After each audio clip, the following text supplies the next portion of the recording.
Scorpion 1, on approach. This is Scorpion 3, coming up on the plateau. Christ, look at this thing. Incredible.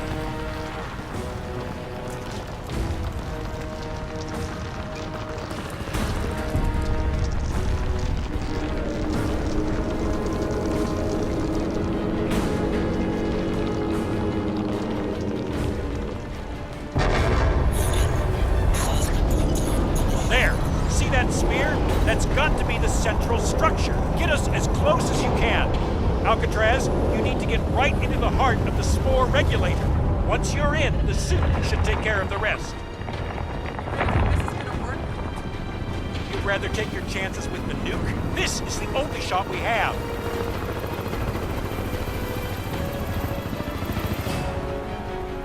No hope in hell we're getting near that thing.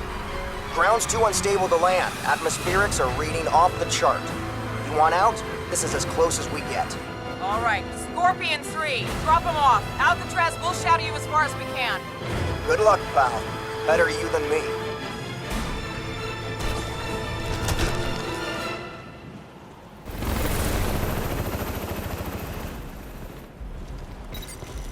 Alcatraz, we're still up here.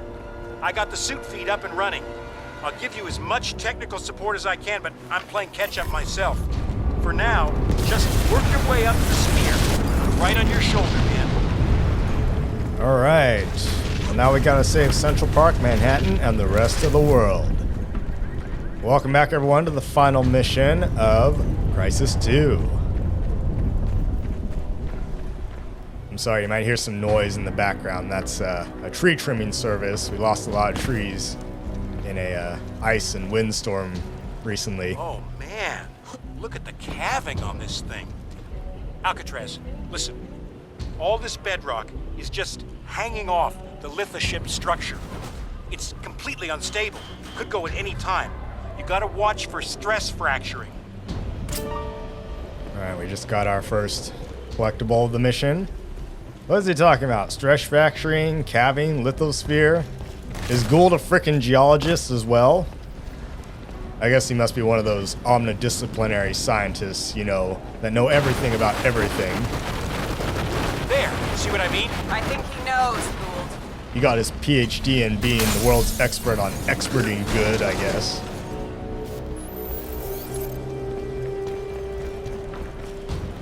Alright, anyway. Well, I can't say I know too many people with doctorate degrees who are quite so inclined towards conspiracy theories, but they are out there. I mean, I guess that is something that kind of bothers me, is when I see books and articles by people who have PhDs. You know, supposedly people paid a lot of money and spent a lot of time getting their doctorate in something, but yet they're talking about something that is seemingly completely outside their wheelhouse, or is endorsing some really weird theory, supposedly backed up by research, ultimately is fairly weak. It's not too common, but it is out there, alas.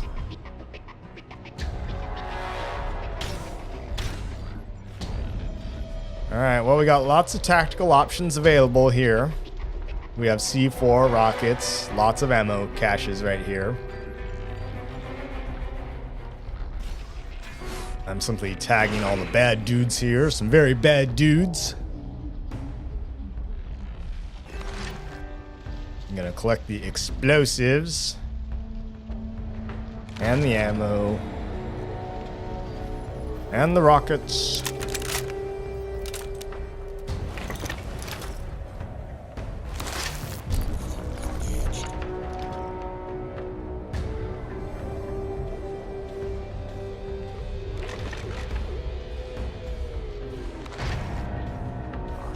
Now I see them. They're everywhere. Alcatraz, listen to me.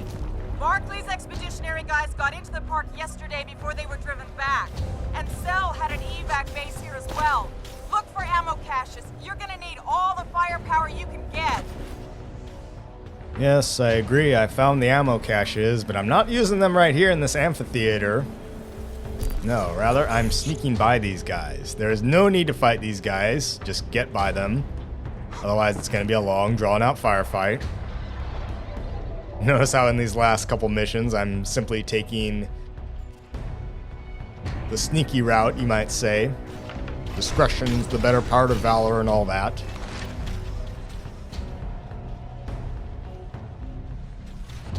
Yeah, otherwise it's going to be a long mission. Anyway. Our next collectible is right up here in this container, but we actually need to shoot this barrel to open it up. No doubt that attracted some attention. We have a souvenir here.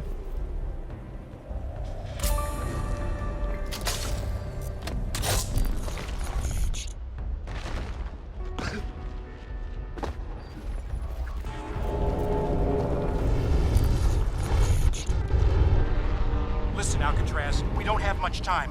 Whatever you did back there in the hive, do it again. Good luck, man. Ah, so we need to punch stuff now. Okay, well that makes sense. We gotta infiltrate the Ceph litho ship.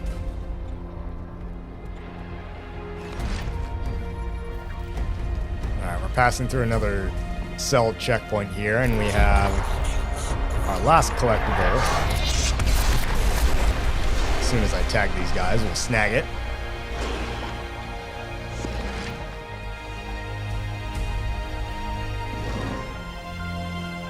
And it is right here. Dog tags. Our last dog tag.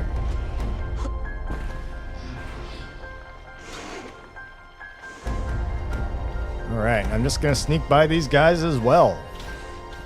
No need to get into a fight. I know it is a little bit boring, you know, but I mean, there's no need to be in combat right now.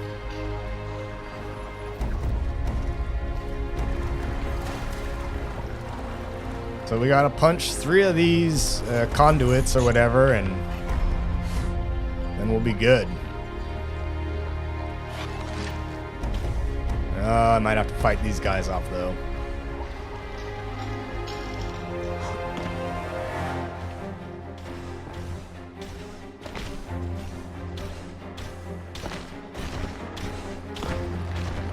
Come on, climb up. I guess I can't. Luckily, I didn't fall off the edge of the map there.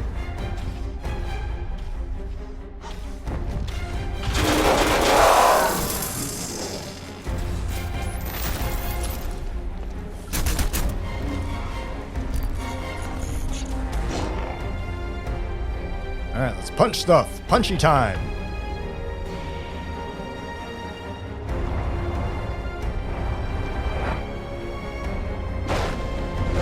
Know the drill.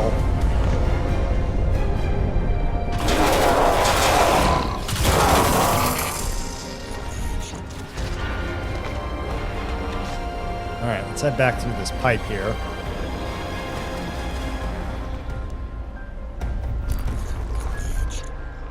Now we're just going to stay down here and move through this sort of crevasse or trench that's now in the ground. A little bit of trench warfare here.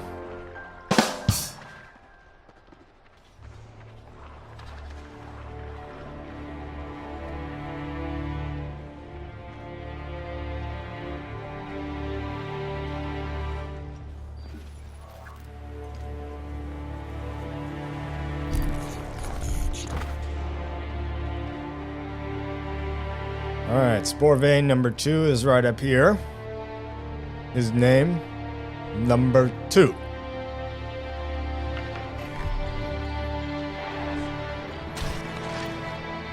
Luckily, they have only assigned 3 troopers to guard it.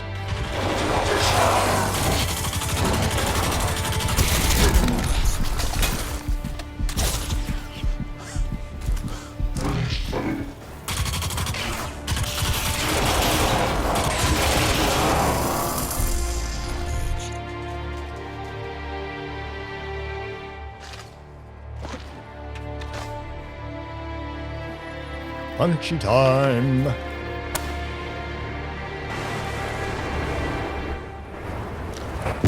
No time to stay and fight, man. You gotta get back in there.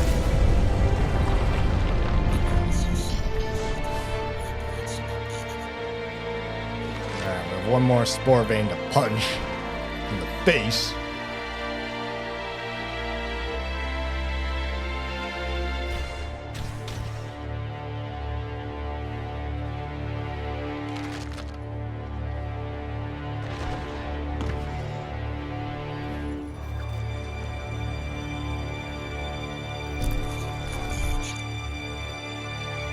Alright, there is a heavy and a bunch of actual Ceph troopers guarding it.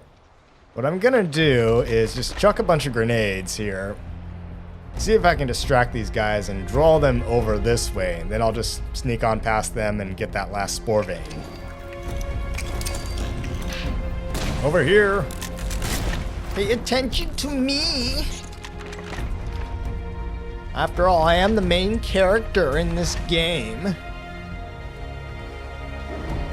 I think there is something called like main character syndrome or something like that. You know, those people feel like they need to be at the center of attention of everything and they have to be involved in everyone else's business even if it has nothing to do with them.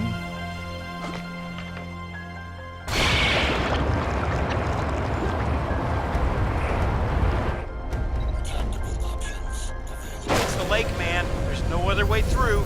You gotta jump down there.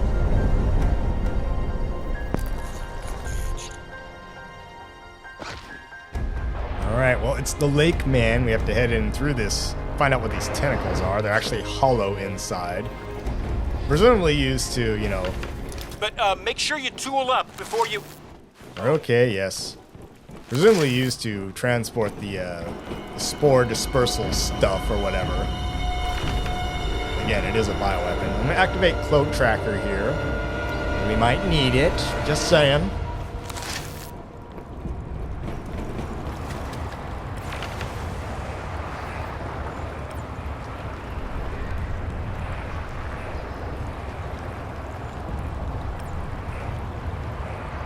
Decisions. I think we're okay. Okay, yeah, I just wanted to activate the tracker, the Cloak Tracker. Literally the only time in the entire game that we will need it. And the tracker as well. So I can see where the footsteps are.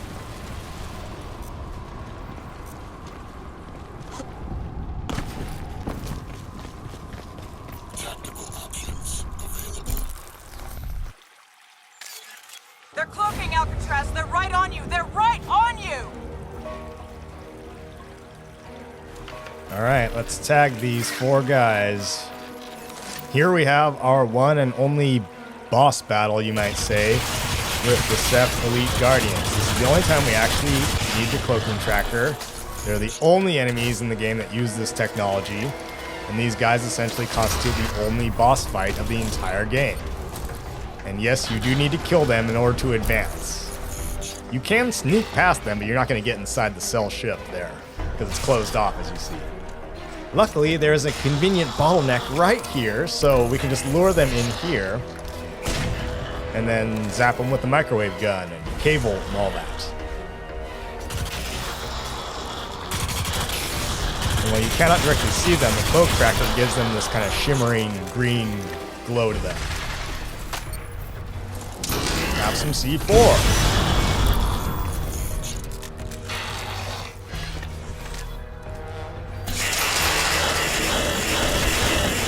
Have some microwaves. Luckily, they don't have really any ranged weapons, so they just charge it with their claws. It does take a little bit for the mic gun to explode them, though. There we go, 50%. Yeah, once we get them down, then it'll open up. I guess the door, that Ceph ship, is targeted at their very existence. Once we get this guy, it'll be 100%.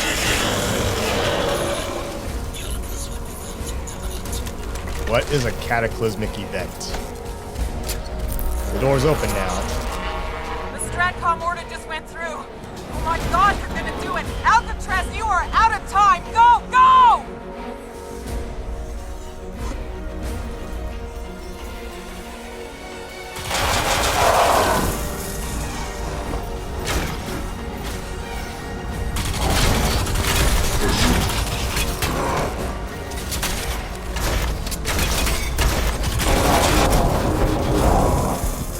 Charge, and then we'll get ourselves in there.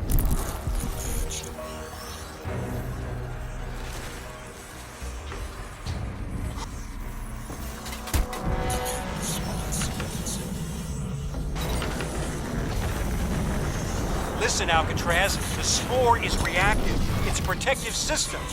You need to look for cyborg cabling in the walls. Use the suit to wrench some of it loose. Yeah, no need to do that. You just need to follow the quick time cues. Boy, it looks like we're stepping into the gates of hell or something here.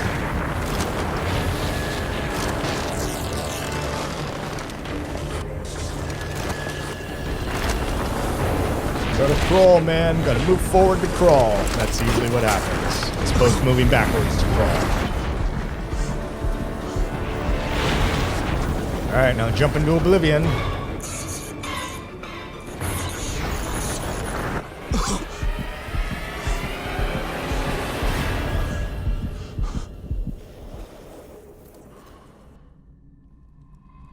Hey, dead man. Some trip, huh? Thought I'd gone? Well, I thought so too. Remember me. But the suit, man. Hargreave was right. The suit changes all the rules. They got inside me. The Ceph, they got inside. I had to break the link to the suit, or lose control for good. And you were there, in front of me, dying in front of me. Man, I had to take the chance, give you the chance to finish what I started. It was our only hope. Look at that. Not just New York, not just Lingshan. See? The Ceph have been around forever, man. And they built everywhere. Everywhere.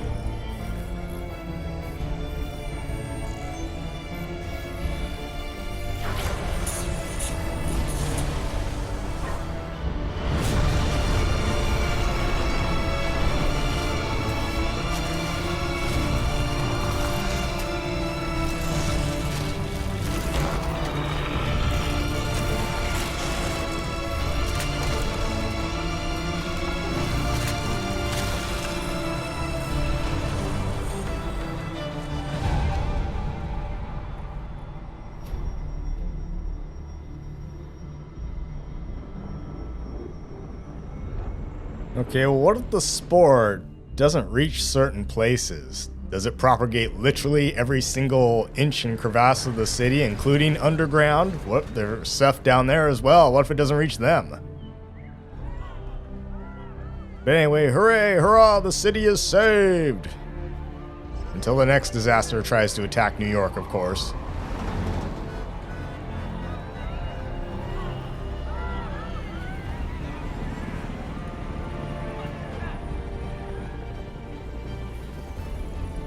And all of a sudden we see all these people that we haven't really seen.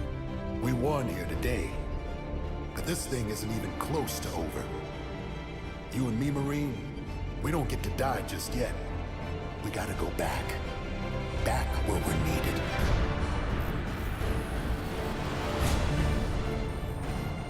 Am I reaching the Force Recon Marine just recovered at Central Park? Aware of Jacob Hargreaves' nanoshell? Wait. I'm adjusting the feed.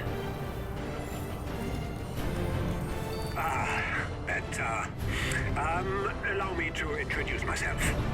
Karl Ernst-Rasch, at your service. And you are?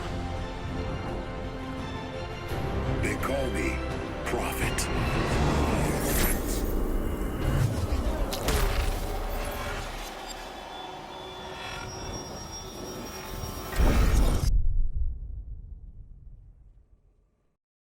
Well, yeah, that was the ending. Bit of a cliffhanger and kind of BS, wasn't it? Well, let me be blunt about this. Crysis 2 was a letdown for me. Where to begin? I've always been critical of the story in the Crysis series, but Crysis 2 really drops the ball. It's a big, confusing mess, and it goes about itself in such a convoluted manner that leaves even bigger questions out in the open at the end, and very little is really explained to you. There are these huge gaping continuity plot holes between Crysis 1 and 2. Very little is done to even connect the two games or explain what has transpired in the 3 years between the events of this game and Crysis 1. It's practically a completely different continuity in and of itself. From my understanding, Crysis was meant to be a trilogy from the start, but it's almost as if there was some sort of disagreement between the developers and the story writers, and they just switched writers. between Crysis 1 and 2. I don't know if that's what actually happened, but of course the writer for Crysis 2 is indeed different, being Richard K. Morgan. This may actually explain why the story is so different from the first game, but did Richard Morgan even know what the story of Crysis 1 was about? Did he just read the Wikipedia synopsis and go from there? Now, as I previously mentioned, I've read the first book of his Takeshi Kovacs trilogy, Altered Carbon, and I was not really blown away by his writing. I don't know, Richard Morgan's writing is okay at best. It's not terrible, but it's not great either.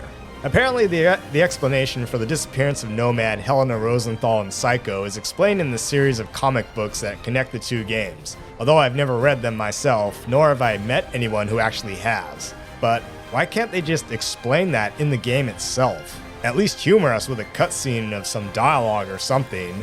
But nope, they didn't. We never find out anything about what happened when Nomad and company went back to the island to get Prophet at the end of that game. Now, from my understanding, the story in the comic books goes into some real strange elements involving like space and time travel or something. They end up going to like a moon of Jupiter or whatever.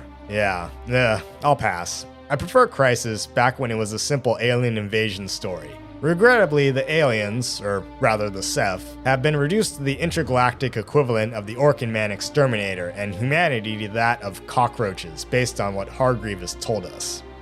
Furthermore, they throw this faceless and silent marine protagonist at us and expect us to sympathize. Silent protagonists have been done to death, and they're rarely done well. We don't really learn anything about Alcatraz, and by the end of the game, he's literally just become a body in a suit, both to us and to the story itself. I mean, the freaking nanosuit's AI had more personality. Unfortunately, it was annoying as hell, and assumed that you were blind, deaf, and stupid. But I suppose much of these gameplay changes were concessions to the quote-unquote consoleization of this game. Maybe it says something more about the intelligence and the amount of hand-holding required for console gamers.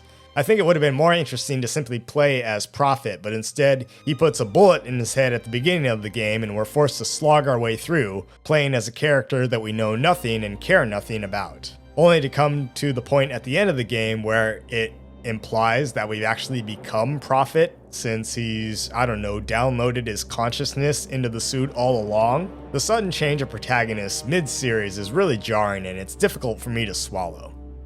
The enemies feel really generic at best, like the cell just exists for you to shoot at them. The Ceph aliens weren't much better. Whereas in Crysis 1 they look like some machine that came out of the Matrix film series, in this game they look completely different for no explanation whatsoever. They're just basically pink jelly squid in armor. The AI doesn't do them any favors with them getting stuck in walls or running around in circles on occasion. As I mentioned, the AI code in the game was unchanged from the first game, so the enemies technically are still behaving as if they're in a jungle instead of a city. My biggest problem with Crysis 2 is that I found the supporting characters, the dialogue, the story, to be really over the top and kind of pretentious. Nathan Gould, Commander Lockhart, Tara Strickland, Chino, and Colonel Barclay come off as cheap Hollywood stereotypes. The dialogue, as I mentioned, sounds like it was written by some 18-year-old who's watched Black Hawk Down and Lone Survivor a few too many times and thinks that everyone has to run around spouting military-sounding one-liners and throwing around tactical words every sentence.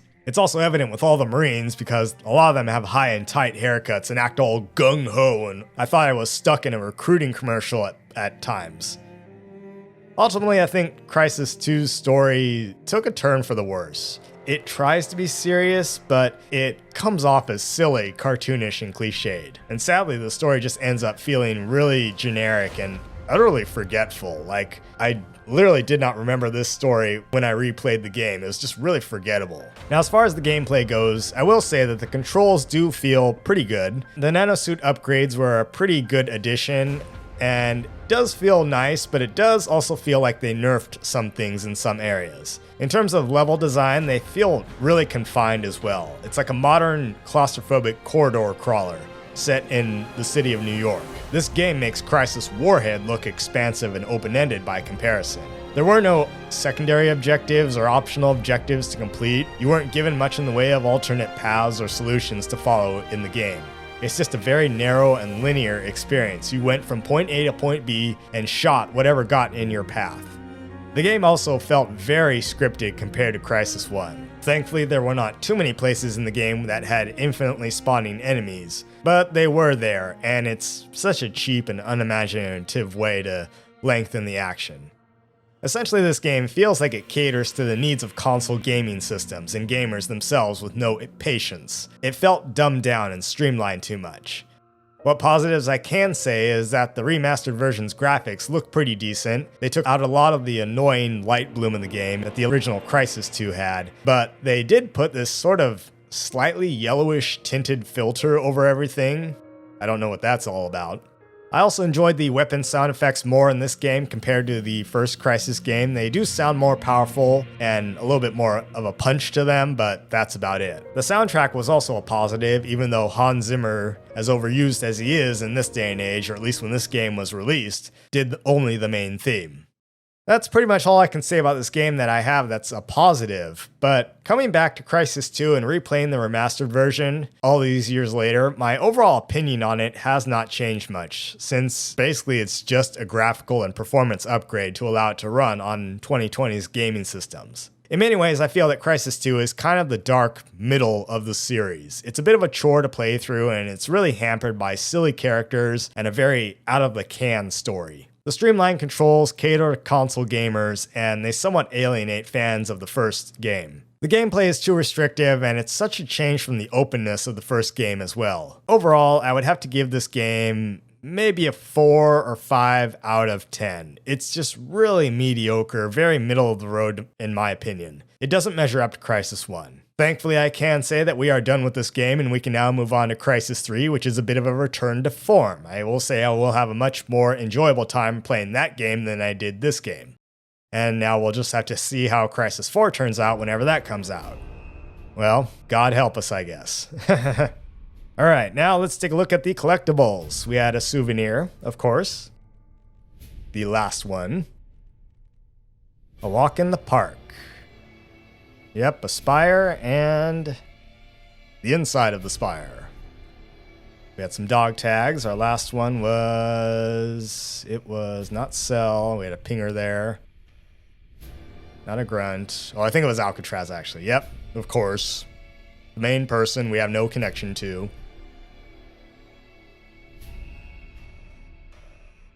Alright, and vehicle keys. We had the bus. Alright, folks. Well, that was that. I guess right now we can go back, actually, and look at our service record. See what we've done thus far. I don't think this is for this campaign. I think this might be for the entire game that I've played. Again, since I played through the campaign multiple times. Get an idea for some of the suit usage, and let's look at weapons.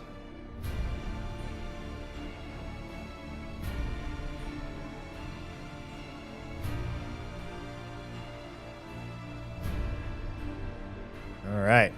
Well, that's going to do it. That was Crysis 2, everyone. I hope you enjoyed. I'll see you for the next one.